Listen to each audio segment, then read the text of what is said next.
Graça e paz aos irmãos aqui presentes, mais uma vez, aos irmãos também aqui na gravação. Graça e paz, sejam todos bem-vindos a mais uma reunião com a igreja local, uma reunião com o povo de Deus.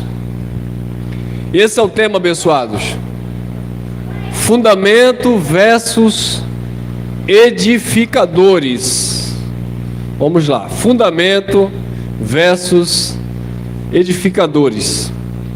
Primeira carta aos Coríntios, no capítulo 3, no versículo 10, Paulo disse assim: segundo a graça de Deus que me foi dada, pus eu, como sábio arquiteto, o fundamento, outro edifica sobre ele. Mas veja cada um como edifica sobre ele.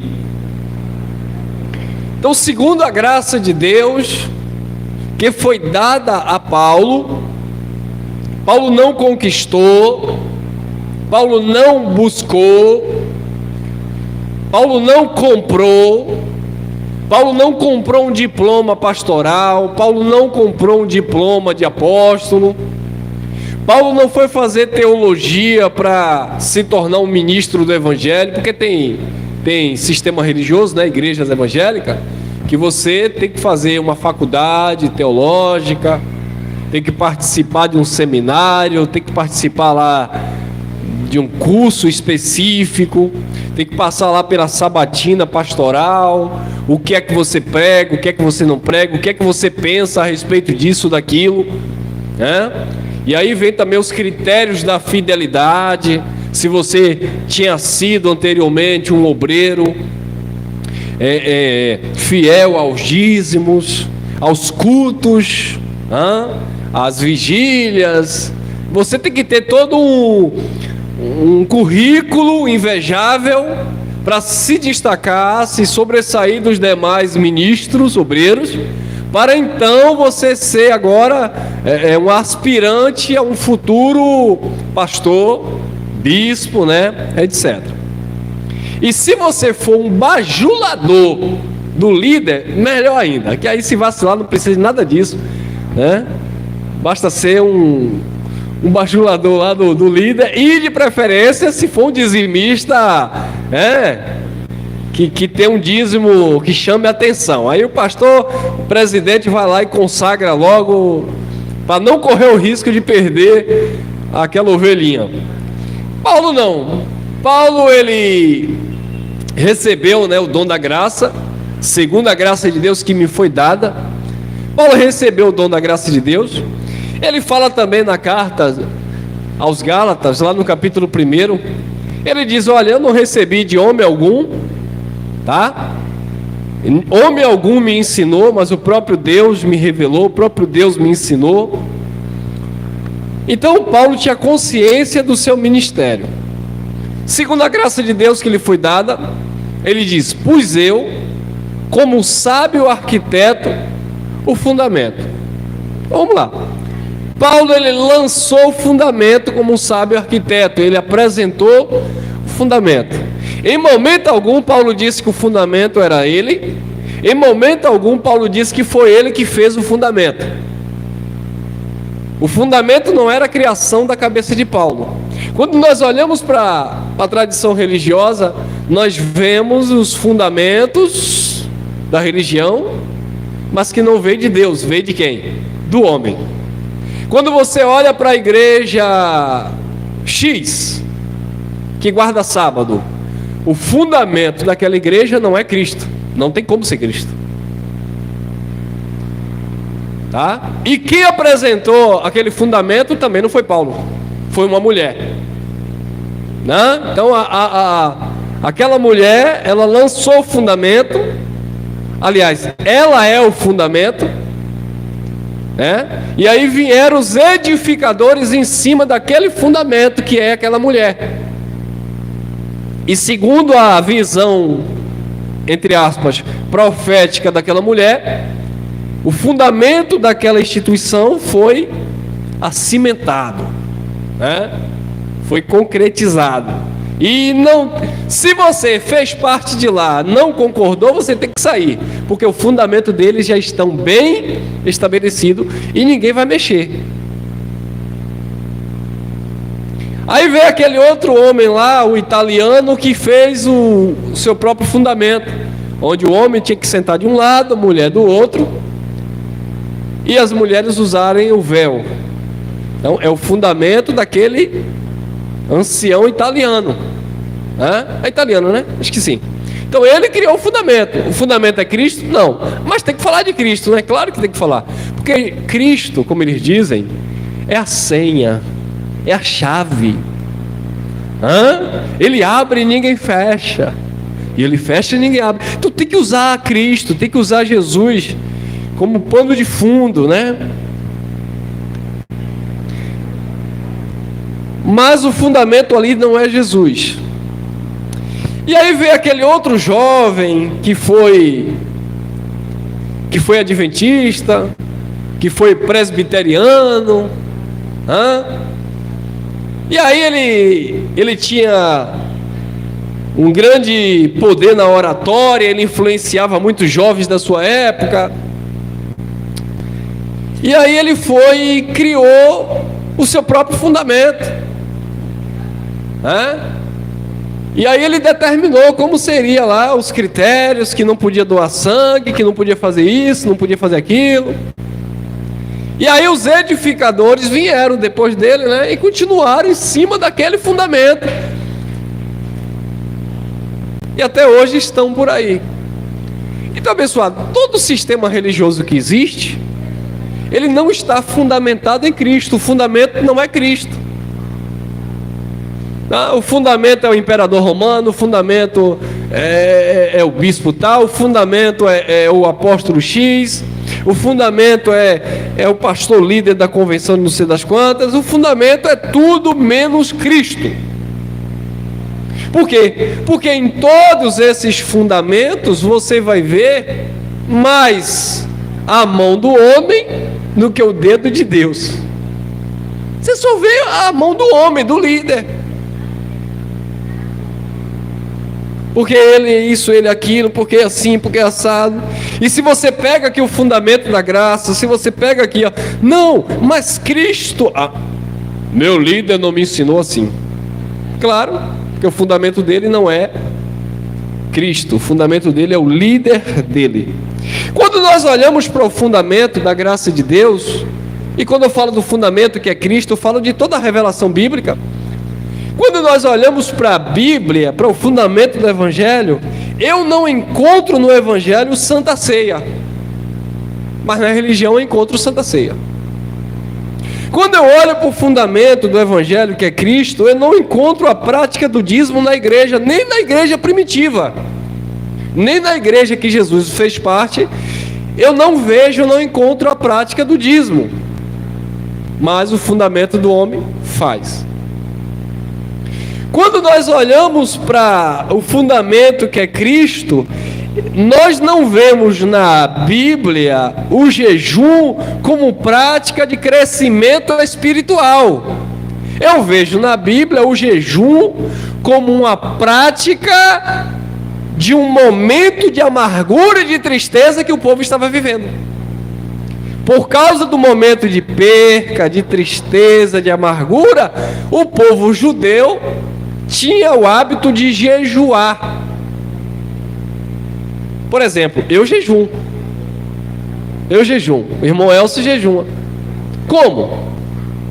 Quando eu estou triste, quando eu estou muito cansado, quando eu estou chateado com alguma coisa, quando eu estou preocupado com alguma coisa. Como é que o irmão jejua? Não quero comer, perdi a fome. Sabe aquele momento que você acorda, ih, rapaz, minha filha é assim, tem 8 anos, mas a vida tá chatinha já. Não quero esse biscoito hoje não. Só tem esse Danone, meu pai?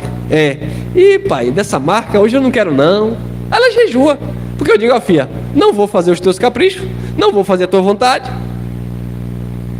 Se você der fome, você come. Não vou comer não, jejuou. Então, às vezes, existe situação na nossa vida, preocupação, trabalho, ansiedade, que você perde a hora de comer, você está jejuando. Ou, em um caso bíblico, mais específico, é um momento de dor. Você perdeu uma pessoa da família, está passando aquele momento ali de luto, de dor. Você quer conta com comida, irmão? Você já viu aqueles velórios de interior? Isso acontece muito no interior, né? Não sei se na cidade acontece. Mas é cachaça a noite toda e biscoito pocazói. O povo não para de comer. Mas quem come não é quem está de luto. Geralmente são os convidados, né?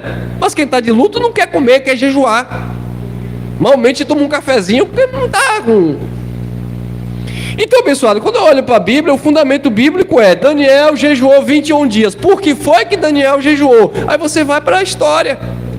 O seu povo estava mantido cativo na Babilônia, passou lá quase 70 anos, e nesse período que Daniel estava lá, Daniel tinha um hábito de levantar as mãos direcionadas a Jerusalém e declarar, profetizar que o povo dele, o povo de Deus, iria voltar para a terra, reconstruir o templo, reconstruir a cidade, etc, etc. Era o desejo de Daniel, e aquilo ali incomodava tanto Daniel, aquilo ali causava dor em Daniel, e ele jejuava, pedia a Deus, clamava. O jejum bíblico de Isaías 58 mostra, Deus disse: eu não quero que vocês pratiquem esse jejum. Não é esse jejum que você venha estar com a sua alma amargurada, triste, não. O jejum que eu quero é que você cuide um do outro, que você alimente o outro, que você ajude o outro, levante o caído, etc, etc e tal. Então, quando a gente foge desse fundamento aqui, irmão, que é Cristo, criamos o nosso próprio fundamento, as nossas próprias regras, o nosso próprio conceito de religião, sabe? Vamos fazer alguma coisa aqui para entreter o povo, fugindo do fundamento. Escute bem, nós somos seres humanos, temos desejos, carências, vontades, faz parte do ser humano. Agora, eu não posso pegar esses desejos, essas vontades, essas coisas e misturar com a doutrina, com o evangelho. Eu particularmente não acho nada de errado os irmãos aí: ei, irmão, vamos fechar um grupo aqui, como estão fazendo agora aí, vamos fazer um retiro, vamos passar um dia diferente em algum lugar, vamos para o cinema todo mundo, vamos para a praia todo mundo fazer um piquenique, vamos fazer vamos fazer aqui vamos para a pizzaria, todo mundo aqui reunido. Nada demais, vale, meu irmão. É coisa que nós precisamos. Nós somos seres sociáveis, precisamos estar sempre assim. Mas eu não posso espiritualizar as coisas. Irmão, vai ter uma pizzaria santa, aleluia. Um retiro espiritual. Que retiro espiritual? Eu quero tirar os jovens para não ir pular carnaval, aí eu invento um retiro espiritual. Eu já fui, eu era do sistema. Eu já fui nesse tal desse retiro espiritual, que era pior do que o carnaval, irmão. Era praga pura. Era briga por comida, briga por lugar de dormir. É uma confusão total, uma carnalidade. É o São João sem Cristo, mas com Jesus, que era o forró mesmo. E não adianta, irmão, não adianta essas invencionices, não. Queridos, eu falo sempre para os amados: se o evangelho da graça de Deus não é o suficiente para te fortalecer espiritualmente, não adianta barganhar. Vamos fazer uma festa, vamos fazer um coral, vamos fazer uma propaganda, vamos colocar foto ali do irmão Elson na frente assim, com anel de teologia, para ver se chama. Não adianta, irmão. Se o evangelho não te fortalecer, se o Espírito não falar o teu espírito, se você não se convencer da graça de Deus, não existe receita para te fortalecer na fé. Não existe. Irmão, mas o sistema faz encontro disso, encontro daquilo, e aquilo ali prende as pessoas. Mas o evangelho não é para prender, para libertar. O evangelho não é para entreter ninguém. O evangelho é para curar a alma, para abrir os olhos. O Evangelho da graça de Deus, o fundamento que é Cristo, não ensina você a ser crente dentro de templo, ensina você a ser crente na vida.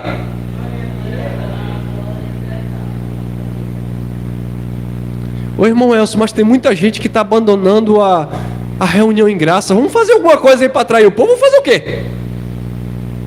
Agora quer ver atrair? Mentira, proposta, promessa, ilusão, vendedores de ilusões. Aliás, nem atrai mais, porque uma vez que você foi liberto do engano, não tem como voltar para o engano. Agora na religião mantém os cativos por causa do engano. Deus vai te dar, Deus vai fazer, eu vou declarar, eu vou profetizar, tudo fora do fundamento, porque quando eu chego no fundamento eu digo logo na cara de vocês, Jesus que disse, no mundo vocês vão ter aflição, no mundo vamos passar por dificuldade, no mundo vamos passar por dia mal, no mundo nós vamos adoecer, no mundo nós vamos passar fome, mas também vamos comer, encher o bucho, que há dia bom e há dia mal, irmão. Papai do céu cuida da nossa vida, mas nós somos seres racionais, inteligentes. Quando vier o dia mau, não despreze, porque também haverá dia de bonança. Quando você estiver também na bonança, não fica achando que a maré vai estar sempre alta não, porque um dia ela vai secar. Isso é a realidade do Evangelho.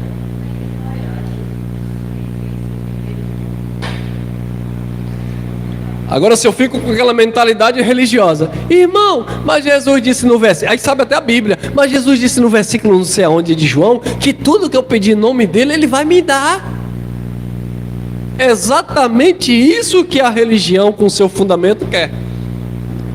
Promessa. Ele vai te dar, ele vai te dar, vai te dar. E tem gente que vai morrer, nunca vai ter nada daquilo que estava desejando. E tem gente que nunca vai pedir, ou nunca pediu, e vai receber. Sabe por quê? Porque é graça. Eu não preciso ficar pam, Deus tem que me dar, Deus tem que me dar. Eu só agradeço e vou andando. Sabe aquela palavra que diz que as bênçãos do Senhor enriquecem e não acrescentam dores? E ela corre atrás de você, ela te alcança? É isso que eu acredito. Não vou ficar perdendo meu tempo correndo atrás de culto da vitória, culto da proposta, da promessa, não sei o quê. Eu estou no fundamento e a sua graça nos basta.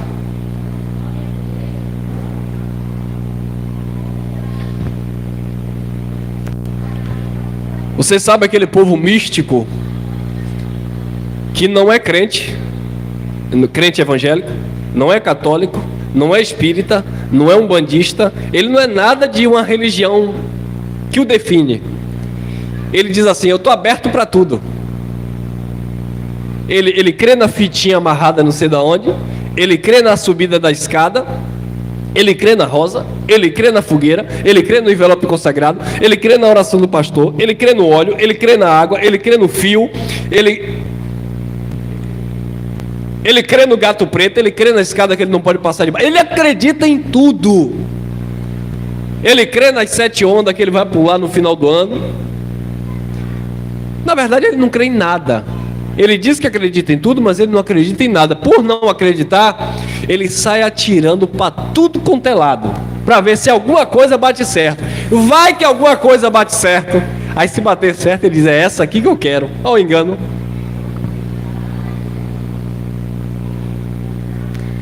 Paulo foi colocado como arquiteto, e ele apresentou, pus eu como sábio arquiteto o fundamento, outro edifica sobre ele, mas veja cada um como edifica sobre ele.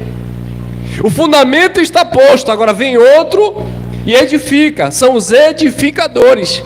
Agora se você estiver edificando sobre ele, tem a aprovação do Pai. Agora se você estiver edificando sobre você mesmo, aí vai ter a sua aprovação. Não é a aprovação de Deus. Ô irmão, mas pode dar certo. Pode dar certo, mas o que é que vai dar certo? Vai dar certo o volume, o crescimento, o financeiro? Dá, porque aí já vira negócio, não é a igreja de Cristo.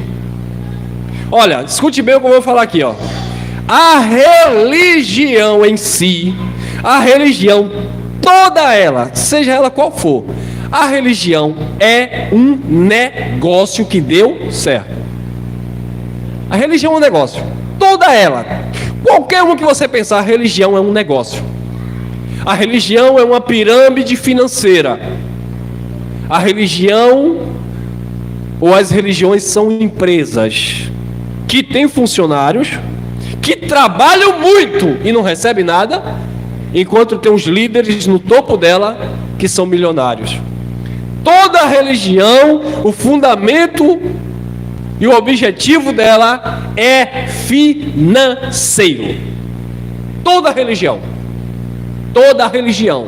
Irmão Elcio, você quer dizer que quando aqueles dois evangelistas chegaram lá, acho que foi no Amazonas, no Manaus, não sei, esqueci. E aqueles dois irmãos, Daniel e esqueci o outro lá, e foi lá e começou a pregar ali, aqueles irmãos tinham essa visão? Não estou falando disso. Ali eram dois irmãos que estavam ali levando, eram dois irmãos amigos, esqueci. Estavam ali levando uma palavra. Agora, a partir do momento que aquilo ali ganhou forma, ganhou CNPJ, ganhou consagrações, ganhou isso, aquilo, virou religião, virou negócio. Você sabe quanto ganha o pastor geral, o presidente, o líder da convenção? Minha filha,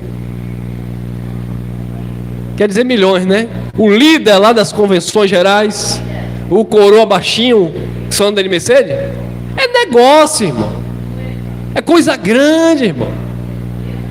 Você sabe aqueles esquemas religiosos que saem matando, explodindo?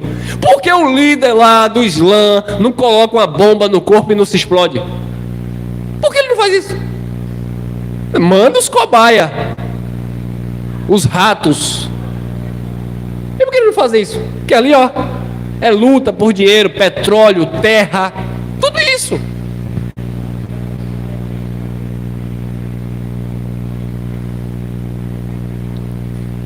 Se pregam tanto o céu, porque é para o céu, é para o céu. E por que, como disse Jesus, por que não vende tudo e dá aos pobres então? Hipocrisia, irmão. Porque não é o fundamento de Cristo. São os edificadores. 11. Porque ninguém pode pôr outro fundamento além do que já está posto, o qual é Jesus Cristo. O fundamento é Ele, ninguém pode colocar outro fundamento. Se coloca outro fundamento, é religião.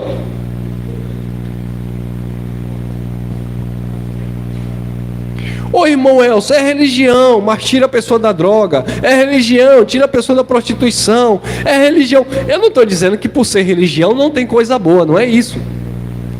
Tem muito trabalho religioso aí, ó, de excelência, irmão. Só que, como todo negócio, tem que saber trabalhar para manter. Você acha que agora aí recente teve um encontro aqui no estádio aqui do bispo do cabelo lambido? O bispo do cabelo lambido, ele sabe trabalhar, irmão. É um religioso que sabe trabalhar em rede social, é um dos líderes mais seguidos nas redes sociais. Sabe quanto o homem daquele ganha pelas redes sociais? É mais de R$500 mil por mês, só nas redes sociais. Sabe trabalhar. Por que é que todo mundo, mesmo sem seguir ele, compartilha as mensagens dele do Salmo 93? Eu vou pregar o Salmo 93 aqui 3 dias, ninguém vai compartilhar. O camarada compartilha e manda todo mundo compartilhar. É mesmo de Salmo 93. Que aquilo está dando visibilidade para ele, está dando, ó. Ele sabe, ele é um homem de visão, um homem de negócio. Ele é um homem tanto de negócio que agora pegou R$1 milhão e doou para uma instituição de caridade. Bom, ô irmão, ele fez um excelente trabalho. Pelo menos ele tirou R$1 milhão e doou para uma instituição de caridade. E gente que ganha muito mais do que ele não doa um centavo. Mas por que ele doou? E por que você sabe que ele doou? Por que que eu sei que ele doou? Por quê? Porque isso gera o quê? Ibope, irmão. Uau, que homem generoso. O que adianta o irmão Elcio fazer uma doação ali, ninguém fica sabendo. Eu estou sabendo, eu fiz ali uma doação, na medida do possível que eu pude fazer. Eu fiz. A igreja não soube, não mobilizou ninguém sabia de nada. Agora, quando eu chego e diz assim, irmão, eu fiz uma doação, ser uma humildade, um amor, é isso que está acontecendo. Homem de Deus, homem que semeia, homem que faz, isso naturalmente ele faz, e ele fez, e fará, mas não é dele, é dos próprios irmãos, das próprias pessoas que o seguem. Ou seja, o que ele tira ali para fazer não é nem a terça parte daquilo que ele ganha. Mas que bom que ele é generoso, né? Demonstra ser uma pessoa generosa. Que Deus continue usando ele nesse social para fazer muito isso e muito mais. E que nós, dentro da nossa capacidade, venha fazer também. Mas é religião, é ser conhecido, é ser seguido, né? Enfim, ninguém pode pôr outro fundamento ao qual já está posto Jesus Cristo. Olha o que Pedro disse, 1 Pedro 2, 4: e chegando-vos para ele, pedra viva, reprovada, na verdade, pelos homens, mas para com Deus, eleita e preciosa.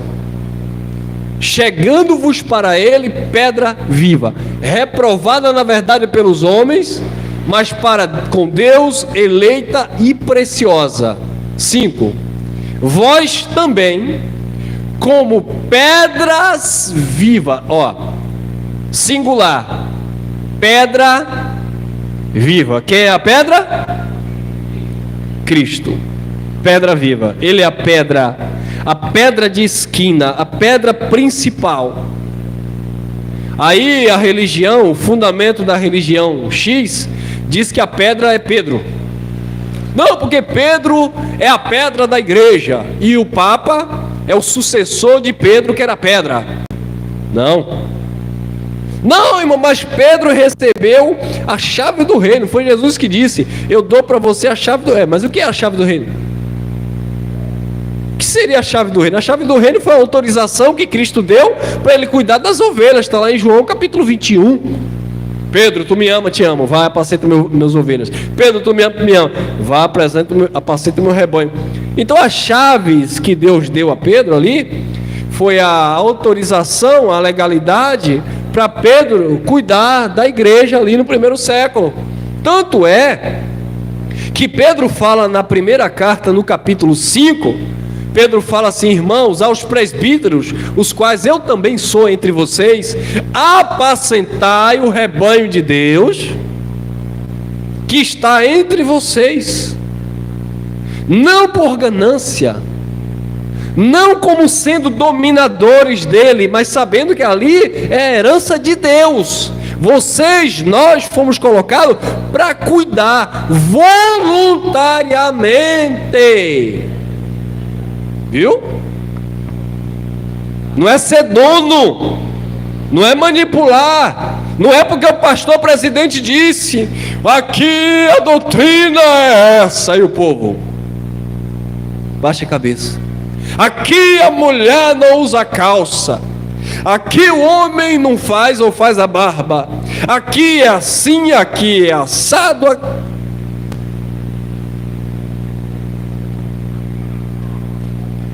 Querido, e eles abrem a boca, né? A doutrina aqui é assim. Uma coisa é a doutrina e outra coisa é o costume. A doutrina é de Cristo, que é o fundamento, a pedra viva, a sã doutrina. Agora, o costume, ou os usos e costumes, cada lugar tem o seu. Agora, eu não posso pegar o costume e aplicar como a doutrina. Um exemplo, aqui nós temos alguns costumes.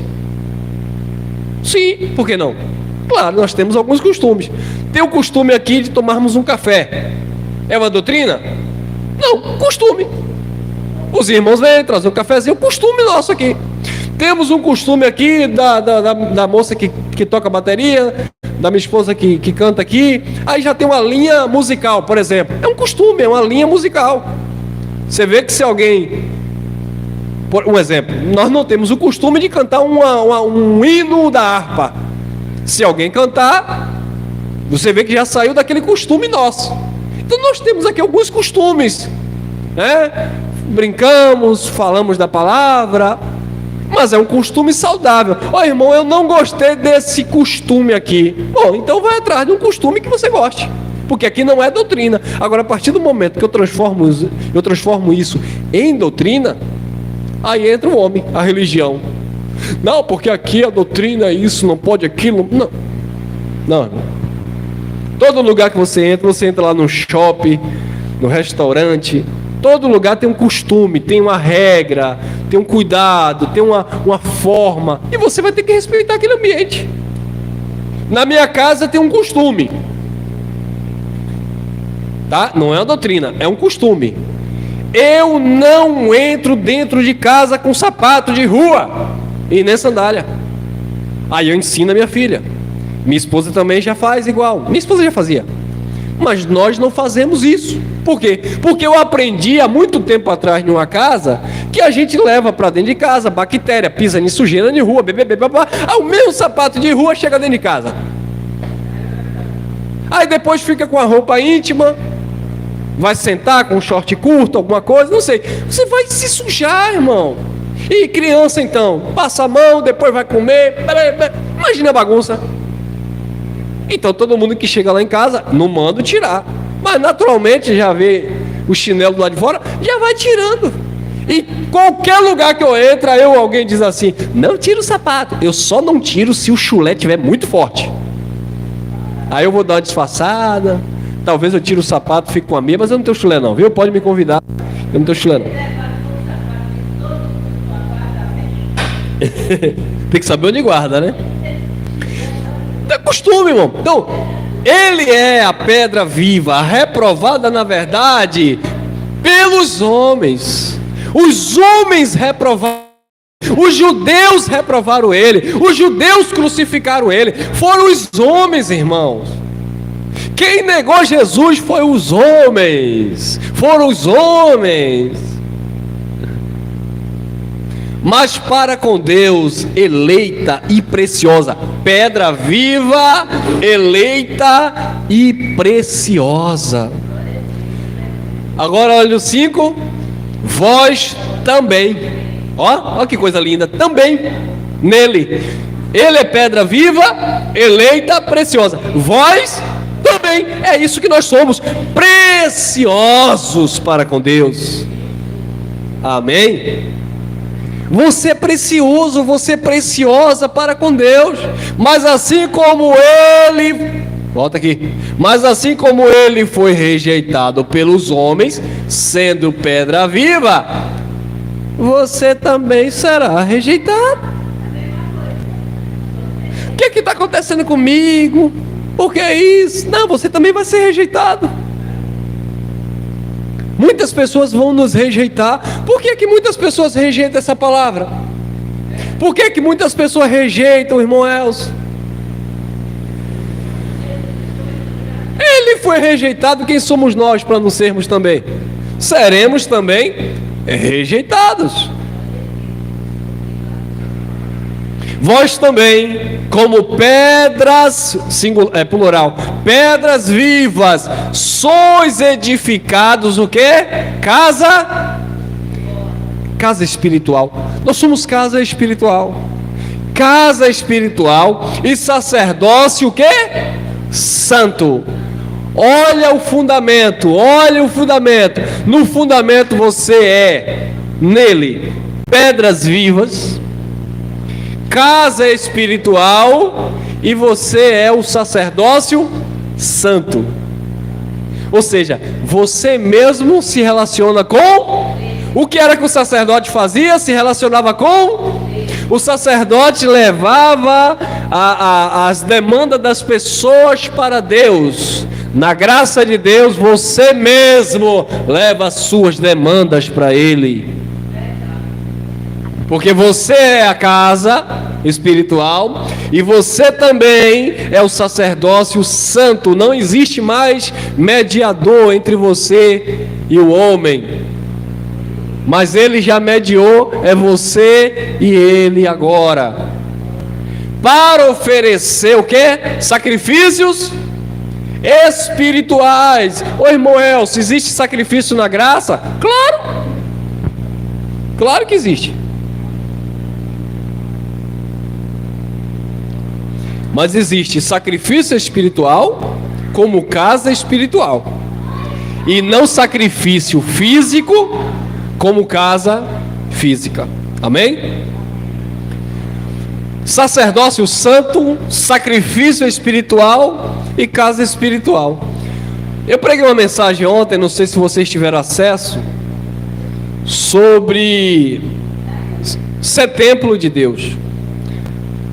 Irmão Elcio, Deus não habita em templo feito por mão de homem. Eu sou templo e morada do Espírito. Eu sou a casa que Deus escolheu habitar.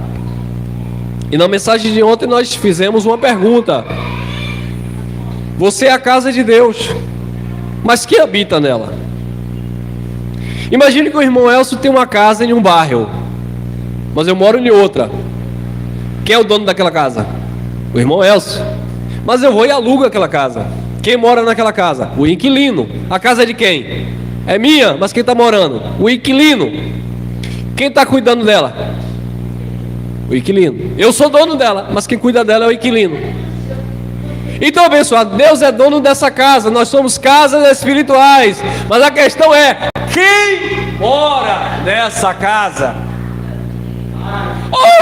Oh, irmão, se eu sou templo e morada do Espírito, calma, você é templo. Você é templo do Espírito, morada do Espírito. Aí vamos entender agora. Você é templo e morada do Espírito quando você anda em Espírito. Jesus de Nazaré falou para aquela mulher: os verdadeiros adoradores adorarão o Pai em Espírito e em verdade. Paulo falou em Efésios capítulo 5, versículo 18: não vos embriagueis com vinho onde há contenda, mas enchei-vos do... A casa é de Deus, o templo é de Deus, mas está cheio do Espírito? Ou tem um morador, ou tem um intruso lá? Lembra do que Jesus falou por meio das parábolas? A casa estava suja, estava imunda, o Espírito estava ali agindo naquele lugar. Jesus chegou, é isso que ele estava falando, é uma parábola. Limpou aquela casa, expulsou aquele espírito, aquele gênio mau, tirou a sujeira daquela casa e a casa ficou uma maravilha, limpinha. Só que passou um tempo, a casa que estava limpa ficou o quê? Vazia. Aquele espírito que saiu foi lá, trouxe mais 7, pior do que ele, e voltou para aquela casa. E quando ele chegou na casa, a casa estava como? Vazia.